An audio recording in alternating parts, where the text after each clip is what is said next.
Question number 17 देखते हैं। If the point A B C and D जिनके coordinate दिए हैं are the vertex of parallelogram ABCD taken then taking A B as the base find the height of the parallelogram.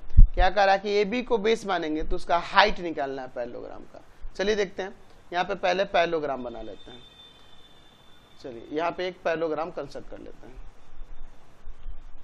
पहले parallelogram का area हमें निकालना होगा, और जब एरिया आ जाएगा तो बेस का लेंथ निकाल लेंगे तो एल्टीट्यूड आसानी से निकल जाएगा एरिया का यूज करके। चलिए तो यहाँ देखिए ए बी सी डी से देते हैं, इनके वर्टेक्स के कोऑर्डिनेट हमारे पास दिए हैं इसी ऑर्डर में। यहाँ दिया है 1 - 2, 1 - 2 ए का कोऑर्डिनेट है 1 - 2, बी का कोऑर्डिनेट है 2 3, सी का कोऑर्डिनेट है -3 2 एंड डी का कोऑर्डिनेट है -4 -3। ठीक है, हमें क्या करना है तो पहले इसका एरिया फाइंड करना। तो एरिया फाइंड करने के लिए दो ट्रायंगल इसमें फॉर्म कर देते हैं। ठीक है, इस तरह से इन दोनों का एरिया निकाल के हम 2 ऐड कर देंगे, या एक का भी एरिया निकाल के 2 से मल्टीप्लाई करेंगे क्योंकि दोनों का एरिया सेम ही आएगा। ठीक है ना, पहले एरिया निकाल लेते हैं। तो हमारे पास क्या दिया है, ए जिसका कोऑर्डिनेट है -1 - 2, 1 - 2, बी जिसका कोऑर्डिनेट है 2 3, सी जिसका कोऑर्डिनेट है -3 2 एंड डी जिसका कोऑर्डिनेट है -4 -3 are the vertex of parallelogram A B C D. ठीक है, अब क्या कह रहा है इसमें हमें फाइंड करना है कि ए बी को बेस मानेंगे तो हमें क्या निकालना है, इसका हाइट ऑफ द पैरेललोग्राम। तो ए बी को बेस मानेंगे तो हाइट ये हो जाएगा ना, हाइट इसको निकालेंगे, ये डी ई दे देते हैं। टू फाइंड डी ई, इसमें ले लेते हैं कि डी ई परपेंडिकुलर है ए बी पर, ऐसा। चलिए अब इसका यहां सॉल्यूशन देखिए। आपको याद होना चाहिए एरिया ऑफ ट्रायंगल के लिए फॉर्मूला। एरिया ऑफ ट्रायंगल के लिए क्या होता है, 1/2 x1 इंटू में y2 - y3 प्लस का x2 इंटू में y3 - y1 और प्लस का x3 इंटू में y1 - y2। तो अगर हम लोग पहले बात करेंगे area of triangle A B C का, तो जब ए बी सी का एरिया निकालेंगे तो ए के कोऑर्डिनेट को x1 y1, बी के कोऑर्डिनेट को x2 y2, सी के कोऑर्डिनेट को x3 y3 और इस फॉर्मूले में रखते हैं। 1/2 x1 का वैल्यू है 1, y2 - y3 यानी कि 3 माइनस का 2 हो जाएगा, y2 - y3 प्लस x2 है 2, y3 - y1, y3 है 2 माइनस y1 का वैल्यू है -2, तो यहाँ माइनस +2 आ जाएगा। x3 का वैल्यू है -3 इंटू y1 - y2 यानी -2 - 3। चलिए अब इसे सॉल्व करते हैं। यहाँ पर क्या आ जाएगा, यहाँ पर 1/2 अंदर देखिए 1 इंटू में 1, 2 इंटू में 4 एंड -3 इंटू में -5, तो आ जाएगा 1/2 अंदर हो जाएगा 1 प्लस का 4 2 जा 8 एंड प्लस का 5 3 जा 15, 15 और 1 16 और 8 और 24। ठीक है, तो 24 ये कट जाएगा, 12 स्क्वायर यूनिट्स आ गया। तो जितना इसका है ना उसी तरह ए डी सी का भी आएगा। चाहो तो आप निकाल भी सकते हैं, या 2 टाइम्स इस एरिया में ऐड मल्टीप्लाई कर देंगे ए बी सी के एरिया में, तो पूरा पैरेललोग्राम का भी एरिया हो जाएगा। चलिए निकाल ही देते हैं फॉर्मूले से। ये x1 y1, इस d के कोऑर्डिनेट को x2 y2 ले लेंगे।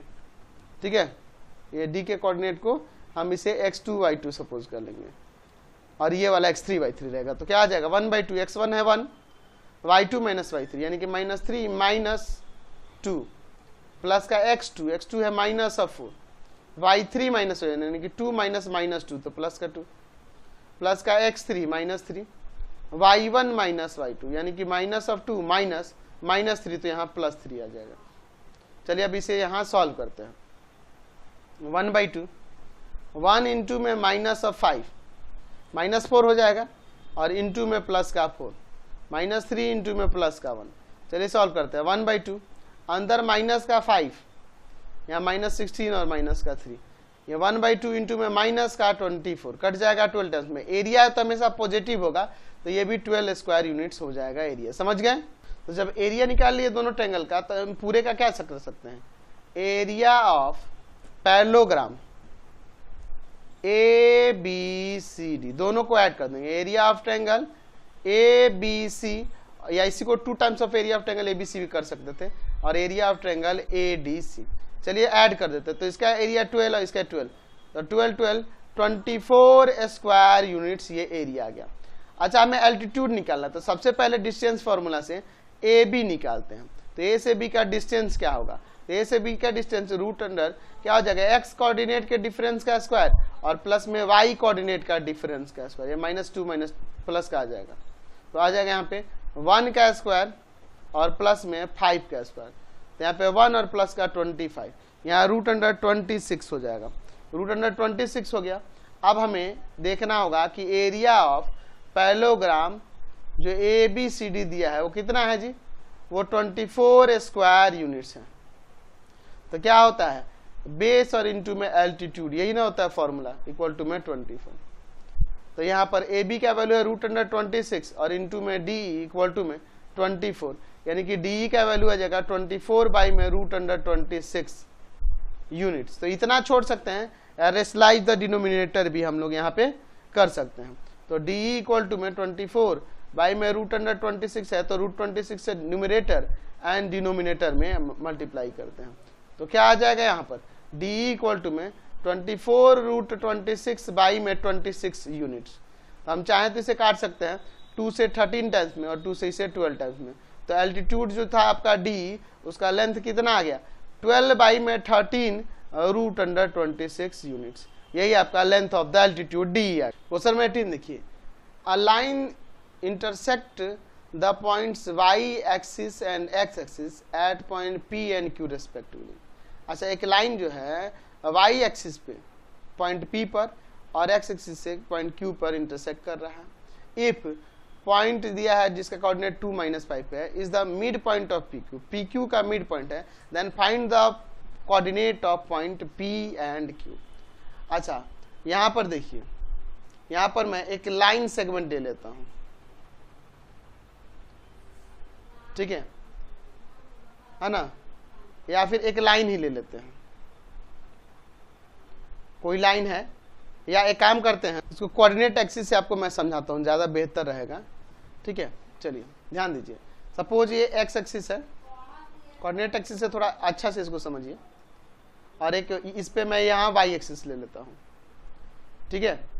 अब देखिए ये एक्स एक्सिस है, एक्स और इधर एक्स डैश, ये वाई और इस पे वाई डैश। क्या कह रहा है कि एक लाइन जो है पी और क्यू पर एक्स एक्सिस और वाई एक्सिस पे इंटरसेक्ट कर रहा है, तो यानी कि वो ऐसे हो सकता है, इस तरह से कोई पॉइंट इस तरह से हो सकता है, वो लाइन जो ऐसे जा रहा है, समझ गया ना, एक्स एक्सिस पे क्यू पे, देख रहे हैं ना क्वेश्चन में क्या आ रहा है कि वाई एक्सिस पे पी पर और एक्स एक्सिस पर क्यू पर, तो इसका कोऑर्डिनेट क्या होगा, 0, वाई माइनस का वाई, या प्लस भी वाई हो सकता है कि वो ऊपर काटे, नीचे का मैंने लिखा है, तो इसीलिए मैं इसको सिर्फ वाई लिखता हूं, ये प्लस में और माइनस में कुछ भी हो सकता है। अच्छा, क्यू यहाँ का कोऑर्डिनेट क्या होगा, तो एक्स कुछ होगा, प्लस माइनस कुछ भी हो सकता है कि इधर ना काट के इधर भी काट सकता था, तो इसलिए मैं इसे एक्स लिखता हूं और यहाँ 0। ये जरूरी नहीं है कि फिगर ऐसे ही बनेगा, ये लाइन ऐसे जाने की जगह ऐसे भी जा सकता है, इस पर ऐसे भी आ सकता है और ऐसे भी आ सकता है, समझ गया ना। ये लाइन इसको ऐसे नहीं काट के ऐसे काट सकता था, इसको ऐसे नहीं काट के वो लाइन इधर से ऐसे काट सकता था, एक्स एक्सिस वाई एक्सिस पे कहीं भी काट सकता है, समझ गया ना बात को। तो हमने एक ऐसे ले लिया समझने के लिए, ठीक है, समझ गया ना। और क्या कह रहा है कि इस पी क्यू का एक मिड पॉइंट है, मिड पॉइंट ये है जिसका कोऑर्डिनेट दिया, तो देखिए ये ऐसे ही जाएगा, क्योंकि देखो इससे पता चल रहा है 2 और -5 है, तो ये किस कोऑर्डिनेट में होगा, 4th कोऑर्डिनेट में लाई करेगा, यानी कि लाइन ऐसे ही जाएगा। चलिए, तो इसका मिड पॉइंट है, तो यानी यहां से होगा, तो इसका नाम कुछ दे देते हैं, मान लीजिए R दे देते हैं, जिसका कोऑर्डिनेट है 2 - 5। यहाँ पे लिख देते हैं लेट R, जिसका कोऑर्डिनेट है 2 - 5, is the mid point of PQ whose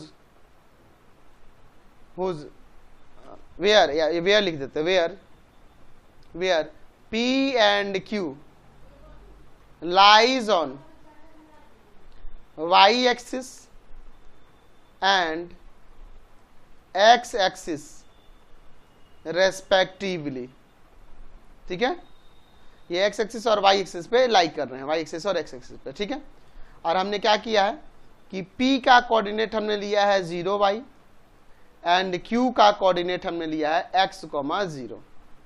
ठीक है, अब देखिए हमारे पास R जो है is the mid point of PQ। PQ का जब मिड पॉइंट है तो यहां से बताओ मिड पॉइंट फॉर्मूला से x कोऑर्डिनेट के सम में 2 से डिवाइड एंड y कोऑर्डिनेट के सम में 2 से डिवाइड करेंगे तो किसके इक्वल होगा, r के कोऑर्डिनेट के। तो यहां आ जाएगा आपका x/2 y/2 इक्वल टू में 2, -5। यहां से x कोऑर्डिनेट को इक्वेट कर दीजिए एंड y कोऑर्डिनेट को भी इक्वेट कर दीजिए। तो यहां से x का वैल्यू आपका 4 एंड y का वैल्यू -10 आ जाएगा। तो x और y निकल गया। तो देयरफॉर P पॉइंट का कोऑर्डिनेट, तो P था 0, y, तो y का कोऑर्डिनेट -10 आ गया। एंड Q का कोऑर्डिनेट तो वहां क्या था, वो x, 0, तो x का वैल्यू 4 है और y का 0 था। समझ गया, ये इनके कोऑर्डिनेट्स। क्वेश्चन नंबर 19 देखिए, let point P and Q are the point of trisection of the line segment joining the point A and B। अच्छा, A एंड B को ज्वाइन करने वाले लाइन सेगमेंट को ये P एंड Q ट्राइसेक्ट करते हैं such that P is neighbour to A, sorry nearer to A। अच्छा, P is nearer to A, P जो है A के नियरर है। Find the coordinate of P and Q। अच्छा देखिए यहाँ पे 2 पॉइंट मैं ले लेता हूँ। ठीक है, एक पॉइंट ले लेते हैं A जिसका कोऑर्डिनेट है 2, -2 एंड अनदर पॉइंट ले लेता हूँ B जिसका कोऑर्डिनेट है -7, 4। इन दोनों को ज्वाइन करने वाले लाइन सेगमेंट ए बी पर 2 पॉइंट P और Q क्या करते हैं, ट्राइसेक्ट करते हैं। और ये क्या कह रहा है कि P जो है A के नियर में है, यानी कि यहाँ पर इधर P होगा, समझे ना, इधर Q होगा। इसीलिए दिया है ताकि पता चल सके, हो सकता है Q इधर भी हो सकता था, P इधर भी, लेकिन ये कंडीशन दे दिया है तो इसके कारण P यहाँ होगा और Q यहाँ होगा। तो ये 3 इक्वल पार्ट में इसको डिवाइड करते हैं। इसका मतलब इस P के लिए रेशियो क्या होगा, तो इधर 1 पार्ट है और इधर 2 पार्ट है, तो रेशियो हो जाएगा 1:2। P का कोऑर्डिनेट निकालने के लिए क्या होगा, 1:2, 1 पार्ट और इधर 2 इक्वल पार्ट, इधर 2 इक्वल पार्ट, इधर 1 इक्वल पार्ट, तो इसके लिए रेशियो होगा 2:1 जब P एंड Q का कोऑर्डिनेट निकालना होगा। तो यहाँ ले लेते कि late the points P and Q trisect the line segment joining the points A जिसका कोऑर्डिनेट है 2, -2 एंड B जिसका कोऑर्डिनेट है -7, 4। ठीक है, इन दोनों को ट्राइसेक्ट करता है। तो आपको याद होना चाहिए सेक्शन फॉर्मूला। इसके अकॉर्डिंग हम लोग जानते हैं कि mx2 प्लस का nx1 बाई में m plus n, my2 plus का ny1 बाई में m प्लस n। तो देखो ये x1 y1 हो जाएगा a का कोऑर्डिनेट और ये b का कोऑर्डिनेट x2 y2। जब p निकालेंगे तो ये m/n ये होगा और जब q निकालेंगे तो m/n ये होगा। और फॉर्मूले पे अब रख देते हैं। तो चलिए सबसे पहले p के कोऑर्डिनेट के लिए, तो m का वैल्यू देखिए क्या है 1 और x2 है -7, n का वैल्यू है 2, x1 है आपके पास 2 बाई में m प्लस n यानी कि 1 प्लस का 2। फिर m का वैल्यू है 1, y2 है 4, n का वैल्यू है 2, y1 है यहाँ पर -2 और बाई में m प्लस n यानी कि 1 + 2। चलिए यहाँ से क्या आ जाएगा देखो तो -7 प्लस का 4/3 एंड यहाँ हो जाएगा 4 - 4/3। तो आ जाएगा यहाँ पर -3/3 एंड 0/3। तो यहाँ कट जाएगा 1 टाइम्स 2। तो P का कोऑर्डिनेट यहाँ से निकल गया -1, 0। अब चलते हैं Q के कोऑर्डिनेट के लिए। तो Q का कोऑर्डिनेट निकालते हैं। तो ये रेशियो m/n ये होगा, m का वैल्यू है 2 और x2 का वैल्यू है -7, n का वैल्यू है 1 और x1 का वैल्यू है 2 बाई में m प्लस n यानी कि 2 + 1। m का वैल्यू है यहाँ पर 2, y2 है आपके पास 4, n का वैल्यू है 1 और y1 है -2 और बाई में m प्लस का m। चलिए आगे सॉल्व करते हैं। तो क्या आ जाएगा -14 प्लस का 2 बाई में 3 एंड 8 माइनस 2 बाई में 3। तो क्या आ जाएगा यहाँ पर, हो जाएगा q का कोऑर्डिनेट, यहाँ देखो माइनस का 12/3 एंड यहाँ 6/3, ये कट जाएगा 2 टाइम्स में और ये 4 टाइम्स में। तो यहाँ से q का कोऑर्डिनेट क्या आ जाएगा, तो माइनस का 4,2 इसका कोऑर्डिनेट आ गया। नेक्स्ट क्वेश्चन देखिए 20 नंबर, इफ द पॉइंट P जिसका कोऑर्डिनेट xy है is equidistance from the point A and B, prove that bx equal to में ay। चलिए यहाँ क्या करा कि P पॉइंट है जिसका कोऑर्डिनेट xy है, ये इक्विडिस्टेंस है A एंड B से। तो A का कोऑर्डिनेट यहाँ दिया है a plus B comma B minus A, and यहाँ B का कोऑर्डिनेट दिया है a minus B and comma a plus का b। ये P पॉइंट इन दोनों पॉइंट A एंड B से इक्वी डिस्टेंस पे है, यानी कि इक्वल डिस्टेंस है यहाँ से यहाँ तक का इक्वल डिस्टेंस, यानी कि यहाँ पर PA और PB यहाँ इक्वल, PA और PB इक्वल। चलिए तो यहाँ पे हमारे क्या दिया है कि P जिसका कोऑर्डिनेट है XY is equidistant from the points A जिसका कोऑर्डिनेट है A plus B comma B plus A and B जिसका कोऑर्डिनेट है A minus B comma A plus B. ठीक है, यानी कि P से A का डिस्टेंस एंड P से B का डिस्टेंस ये इक्वल है। तो स्क्वायरिंग कर देते हैं इधर बाई स्क्वायरिंग, यहां से PA का स्क्वायर इक्वल टू में PB का स्क्वायर। तो क्या हो जाएगा यहाँ पर देखिए डिस्टेंस फॉर्मूला लगाएंगे तो आ जाएगा x minus a plus B का स्क्वायर, x कोऑर्डिनेट के डिफरेंस का square, and y minus b minus a y coordinate के डिफरेंस का स्क्वायर। और pb स्क्वायर के लिए क्या होगा x minus a minus b का होल स्क्वायर और प्लस में y minus a plus b का होल स्क्वायर। चलिए अब यहाँ पे देखिए a माइनस बी का होल स्क्वायर लगाते हैं। तो देखिए x का स्क्वायर माइनस 2 इंटू में x इंटू में a प्लस बी एंड यहाँ पर प्लस का a प्लस बी का होल स्क्वायर, इसे a माइनस बी का होल स्क्वायर यहाँ भी y स्क्वायर माइनस में 2 इंटू में y इंटू में b माइनस a और प्लस में b माइनस a का होल स्क्वायर। इसको इधर अब इक्वल के उस साइड वाले को a माइनस बी का whole square, X square minus 2 into में x इंटू में a माइनस का b और प्लस में a माइनस बी का होल स्क्वायर और प्लस में यहाँ a माइनस बी का होल स्क्वायर यहाँ भी लगाते हैं वाई स्क्वायर माइनस 2 इंटू में y इंटू में a प्लस का b और यहाँ प्लस में a प्लस b का होल स्क्वायर। ठीक है, चलिए अब देखिए बोथ साइड देखिए एक्स स्क्वायर से एक्स स्क्वायर, वाई स्क्वायर से ये Y square, a plus B का whole square, a plus B का होल स्क्वायर। एक्चुअल में देखो a माइनस बी का होल स्क्वायर और b माइनस a का होल स्क्वायर सेम ही होगा। क्यों? क्योंकि देखो a plus a minus B का होल स्क्वायर करोगे तो a स्क्वायर minus 2ab plus b square होगा एंड b माइनस a का भी होल स्क्वायर क्या होगा b square minus 2ba plus a square. तो देखो ये और ये दोनों सेम ही है ना, तो इसको भी आप कैंसिल कर सकते हैं, कोई दिक्कत नहीं है।